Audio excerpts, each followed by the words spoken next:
Hi, I'm Wendy Murdoch. I'm an international riding instructor and clinician. I've been teaching for over 30 years and I've traveled all around the world. When I travel around the world, I keep seeing the same universal issues that people have with their horses. They want to have a good relationship with their horse, they want the horse to be able to do what they ask, and they want the horse to be a partner with them.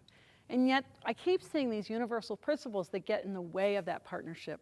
And of course, one of those things is calmness and relaxation, but today we can see that this horse is pretty calm. And the other is understanding what's really going on. So often we think of the issues as being something like, I'm not a strong leader, or my horse doesn't listen to me, or he doesn't respect me. And I don't think horses really think that way. I think it's rather that we need to kind of step back and think about what is it that the horse needs to be calm and to understand what I ask so that he can do those things that I ask when I'm on his back. And so when we start to look at it from a perspective of balance and how the horse is moving and what his habits are, and also his conformation versus posture, we can begin to understand why some of these things happen and address it in a way that actually makes sense to the horse rather than just telling him to get out of our space. Because to get out of our space or to be able to stand quietly, he has to find good balance, he has to feel secure, and he needs to be calm so that he can do all those things and be a good partner. So today we've brought Julia here with her horse, Zeke. Zeke. And you've been together for how long? Just a little bit over a year. And so tell us a little bit about Zeke and his history. So like I said, I've had him for about a year, and before I bought him, he was doing like the hunters and jumpers, traveling a lot on the circuit. So when I bought him a year ago, I found that he didn't have a lot of the basic knowledge of how to carry himself well. So we've been working to kind of get him have a better understanding of that so he can carry my weight more effectively. And did this horse come off the racetrack? Yeah, he did race. How long did he race? I think he raced for 2 seasons. Okay, and so he was about how old when he came off the track? I think he actually would have been a 3-year-old. Yeah, so there's a lot of things that happen when a horse has been on the racetrack, and we get a lot of these horses now. It's so exciting to see how we're rehoming the off-the-track thoroughbreds and recognizing when they need a new job rather than just, running them into the ground.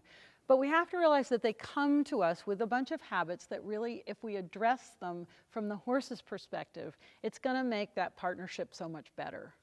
And one of the things that we need to recognize is that when a horse is on the racetrack, they want it to go fast and forward. And when we ride it, we want that horse to lift his back. And what do you do with him, hunters or dressage? Hunters. Hunters. But we still want the horse to be able to use his back really effectively, especially when jumping, to round over the jump. And so when we start to look at Zeke here, and we can see that, if we think about the difference between conformation and posture, conformation is the bony structure of the horse, the length of the bones, the way the bones are put together, just like conformation for a rider. So if I just look at Julia, her thigh length, that's conformation, her thigh length and her calf length. And if I look at Zeke here, here's his shoulder, right? And we're going to look at the skeleton when we think of conformation, and his upper arm is here, his humerus is here and his upper arm. And so we have to think about, when we look at the way the horse stands, is he standing this way because it's his conformation, or is he standing this way because of his posture? And how is that going to influence us when we're riding? So one of the things I notice about him is that his neck actually comes out really low from his shoulder. Okay? And he's a bit dippy here in the loins. And we'd really like to see a horse that has a lot more full back, a lot higher back, to give you the support you need. And so my question is, am I looking at conformation or posture? So one of the things I'm going to do, I'm just going to walk around the other side of the horse so I'm not in the way, and I'm just going to ask him to lift his back a little bit. And there we can see we've made a change in his posture. But we can also see that his reaction is very uncertain about that. In other words, if I want my horse to lift his back to carry me really efficiently, it needs to be an easy thing for him to do. And so here I'm seeing a horse that has a behavior that shows me he's not comfortable with that. And so if he's not comfortable with that, he's not being resistant or mean, he's just saying, wow, I'm having a hard time understanding what you wanted. And if this is difficult for me to do while we're standing still, it's going to be rather difficult for you to have him help you with that when he's under saddle. Now, how is that kind of thing going to play out? And I bet you have some problems with transitions. Yeah, because we can see that when he's a little bit, his posture is such that he's dropped his back, We can also see that his sternum is sticking out and forward. And so his chest is coming down between his front legs, and that's going to cause him to have to raise his head and neck instead of lift his back and step underneath behind. Now I want to do one other thing to just kind of see how this horse responds when I ask him to tilt his pelvis. And you can see that that actually is not nearly as stressful for him as lifting his back. And he can tilt his pelvis, and as it comes underneath, you can feel that he gives you a nice back lift. But you can also see how he still kind of goes down through the chest. So here is a horse that I would say probably when he gets anxious, he's going to push forward with his chest, he's going to lift his head, he's going to drop his back a little bit, and he's going to be a little bit nervous about certain things. And so this is where, when we're looking at the difference between, resistance and conformation and posture, we can see that if we could make this easier for the horse. And what's really interesting, actually, is to watch the habit that he has right here, that when I ask him to lift, he pushes this part of the neck toward me, and he pushes this jaw toward me. Now, he's not doing that to make my life miserable, but I bet you anything you really feel that on the reins, and that he gets really resistant on this left rein and very hollow on the right. Mm-hmm. Okay?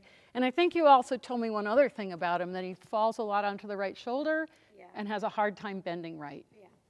And we can already see that just because when I lift, we see the jaw push, we see the neck come this way, the weight's going to start falling to the left, and so he's not going to be able to go right very easily. But I'm just going to ask him one more time. And so this kind of behavior, he's not trying to make my life miserable. He's just showing me he doesn't understand what I'm asking. And so when we think about habits, his habit to push the jaw, his habit to, push with his chest forward a little bit, those are all habits that if I think about it from that perspective, rather than the horse is being resistant or he's being, trying to do this to me, then I can actually help him, and I can see the things I need to show him so that he can be my good partner, right? So I'm just going to steady his chest here a little bit and see if I just quietly ask him to lift the back. You can already feel how he swung all the way down to the right front shoulder. And so now I'm really starting to see the patterns that this horse has right there where he keeps coming onto that right front shoulder that are the things that you feel under saddle. So we can see that this horse has some different habits and different behaviors and some postural issues that we really want to give him more information about his body to help him understand so that he can move in a different way and be a better partner. And so in the next video, we're going to look at how can we help this horse using some Surefoot pads to really give him some new ideas about his balance and his body and help him become that good citizen.